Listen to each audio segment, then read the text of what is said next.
people kind of went crazy over something I wrote last week, that Deshaun's going to have a chance to come in and compete. I didn't say Deshaun was going to come in and be the starting quarterback, that it will be someone else. I don't know if it will be a rookie that they bring in. I don't know if it will be someone that is on someone's roster right now that they're going to try to trade for. The way it played out yesterday is the way that I thought it would, is that Shedeur right now is the fourth team quarterback. He did not take any team reps yesterday. Sometimes there's misinformation that comes out of an OTA like that, but he just did not take any team reps. And not just that he wasn't the second guy or the first guy. He didn't take any 11 on 11s yesterday. Harry, and you're sending him out there against these guys. I don't like anything about it. Extension because it hurts the team every way you look at it. And then finally, Kmart. If I said Cleveland, are they making a mistake burying Shedeur Sanders on their depth chart? Greeny, I don't think he's buried at all. I think it's so premature to even frame it like this. I understand the interest given the fact that there are four quarterbacks there, but to say he's being a disservice is being done to Shedeur, I think is a bit. Just take second team reps before, but today, interestingly, at least during one move the ball period, it was really one of the first move the ball periods that we've seen, the Browns actually had Shedeur Sanders go ahead of Dylan Gabriel. Yeah, I think so. I think he's earned it, and I think we've all seen that. He's done a really, really nice job with all of the things that the Browns have given him to do so far. We have seen Shedeur Sanders take second team reps before, but today, and this is absolutely shocking, during one of the first move the ball periods, the Cleveland Browns actually had Shedeur Sanders go ahead of Dylan Gabriel. Yeah, I think so. I think he's earned it, and I think we've all seen that he's done a really, really nice job with all of the things that the Browns have given him to do so far. But here's what makes this story absolutely incredible. The person saying this isn't just any reporter. This is Mary Kay Cabot, the same Mary Kay Cabot who spent months calling Shedeur a fourth-team quarterback and questioning whether he even belonged on an NFL roster. The same reporter who turned off her YouTube comments because fans were so outraged by her constant criticism of this young man. What happened? How did we go from he's not ready to he's earned it? And more importantly, what does this dramatic shift tell us about Shedeur's incredible journey and the power of proving your doubters wrong?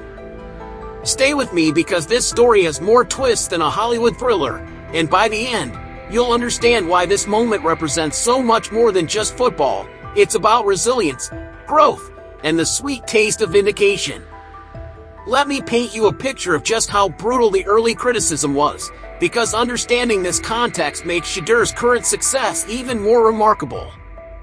Throughout minicamp and OTAs, Mary Kay Cabot wasn't just skeptical, she was relentless in her criticism of Shedeur Sanders.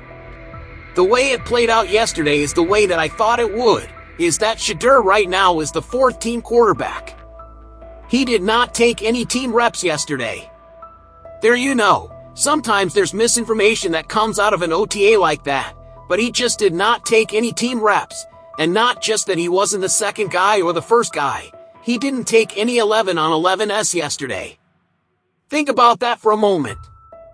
Fourth-team quarterback. In the NFL, that's essentially saying you're not even in the conversation. That's like being told you're not just benched. You're so far from the action that you might as well be watching from the stands.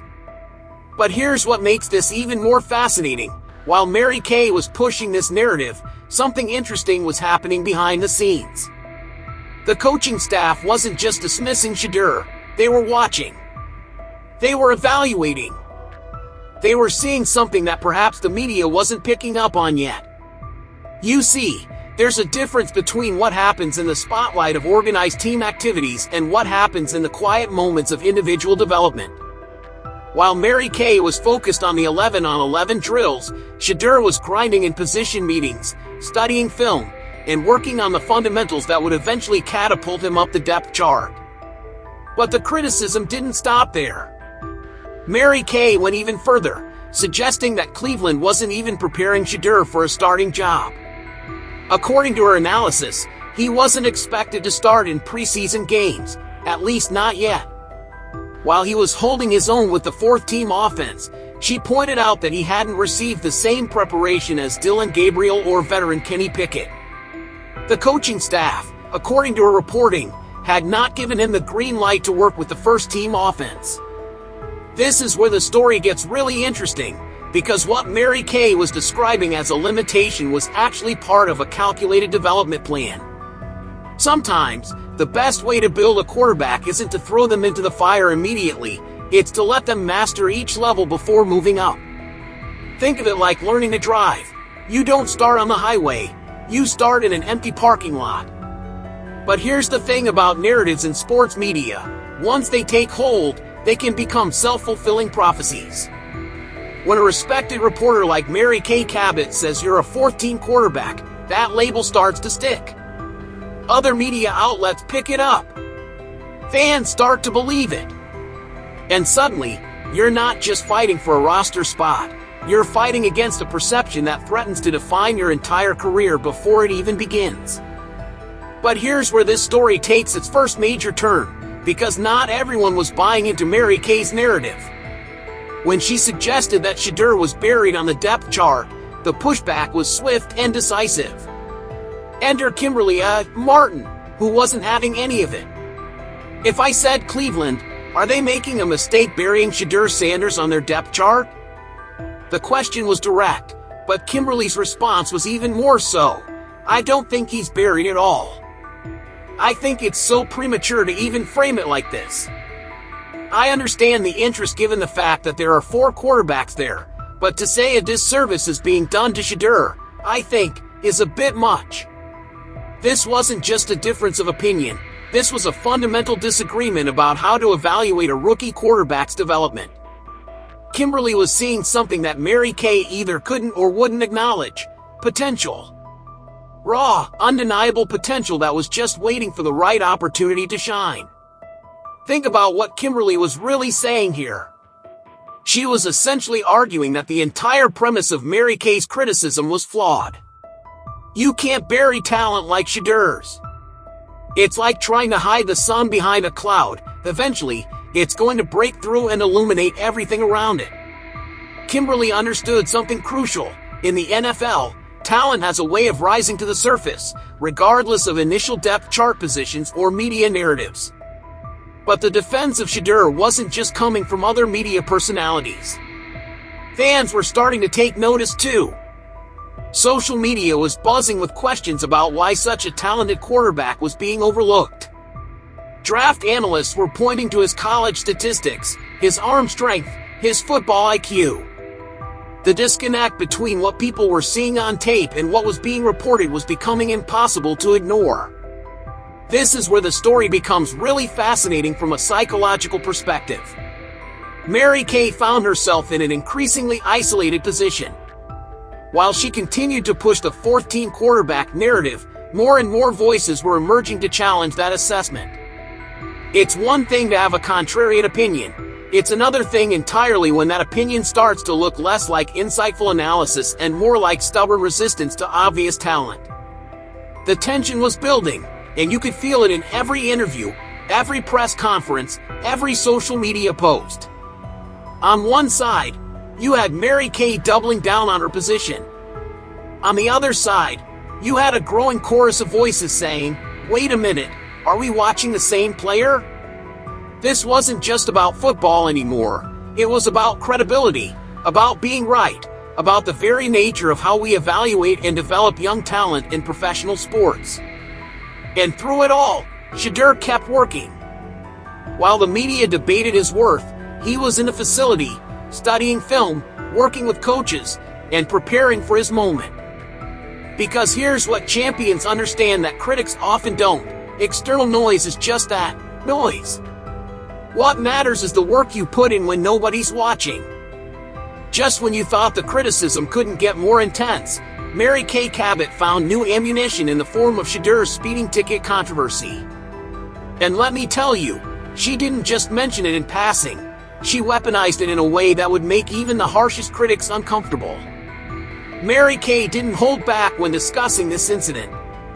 She went as far as to question Shedeur's ability to be a true quarterback, citing the speeding ticket as a major red flag. But here's where it gets really intense. She didn't just say he was speeding. She emphasized that he was going an alarming 40 miles over the speed limit. Then she took it even further, claiming he was racing another driver who was clocked at 92 miles per hour, calling the entire situation dangerous and irresponsible. Now, let's pause here for a moment. We've all made mistakes, especially when we were young. But Mary Kay was treating this traffic violation like it was a character assassination. "This is not what you want from your quarterback," she declared, suggesting that this incident wasn't merely a traffic violation but a sign of deeper issues that could affect Shedeur's maturity and leadership on the field. Think about the implications of what she was saying. She was essentially arguing that a speeding ticket, something millions of Americans deal with every year, was somehow indicative of Shedeur's fitness to lead an NFL franchise. It was a reach that even her supporters found difficult to defend. But Mary Kay wasn't done. She continued to use this incident as evidence that Shedeur wasn't ready for the responsibility that comes with being an NFL quarterback. This is where the story takes a fascinating turn into the psychology of criticism and public opinion. Mary Kay had invested so heavily in her negative assessment of Shedeur that she was now grasping at anything, even a traffic violation, to support her position. It's a phenomenon we see often in sports media. When your initial take starts to look questionable, the temptation is to double down rather than admit you might have been wrong. But the fans weren't having it. The reaction to Mary Kay's coverage of the speeding ticket was swift and brutal. Social media exploded with criticism of her reporting. Fans pointed out the hypocrisy of focusing on a minor traffic violation while ignoring Shedeur's obvious talent and work ethic. The backlash was so intense that Mary Kay eventually had to turn off comments on her YouTube videos, a clear sign that her narrative was no longer resonating with the audience. This moment was crucial because it represented a turning point in public perception. Fans were no longer just defending Shedeur's football ability, they were calling out what they saw as unfair and biased reporting. The speeding ticket controversy, which Mary Kay had hoped would further damage Shedeur's reputation, actually ended up damaging her own credibility instead. It's a perfect example of how sometimes, when you push too hard against something, you end up revealing more about yourself than about your target. Mary Kay's relentless criticism was starting to look less like journalism and more like a personal vendetta. And then something beautiful happened. Something that makes this entire story worth telling. After months of criticism, after the speeding ticket controversy, after turning off her YouTube comments because of fan backlash, Mary Kay Cabot had to face the undeniable truth. Shedeur Sanders was not just good, he was exceptional. We have seen Shedeur Sanders take second-team reps before, but today, interestingly, at least during one move-the-ball period, it was really one of the first move-the-ball periods that we've seen the Browns actually had Shedeur Sanders go ahead of Dylan Gabriel. Yeah, I think so. I think he's earned it, and I think we've all seen that he's done a really, really nice job with all of the things that the Browns have given him to do so far. Listen to those words carefully. This is the same Mary Kay Cabot who had spent months calling him a 14 quarterback. The same reporter who questioned his maturity, his readiness, his very ability to play at the NFL level. And now she's saying he's earned it and praising the really, really nice job he's been doing. This wasn't just a minor adjustment in her reporting. This was a complete 180-degree turn. Mary Kay went from being Shedeur's harshest critic to acknowledging that he had not only moved ahead of Dylan Gabriel on the depth chart but was now set to receive first-team reps. The transformation was so complete that she even praised his media presence, noting how impressed she was every time he spoke to reporters. But here's what makes this turnaround so significant. It wasn't just about admitting she was wrong. Mary Kay actually went further, declaring that Shedeur had impressed in every aspect of his game. She highlighted his presence and maturity in interviews, emphasizing that the Browns were evaluating everything and noting that Shedeur seemed to outshine every other quarterback on the roster. Think about the courage it takes to make such a dramatic shift in your public position. In today's media landscape, admitting you were wrong about something, especially something you were so vocal about, takes real integrity.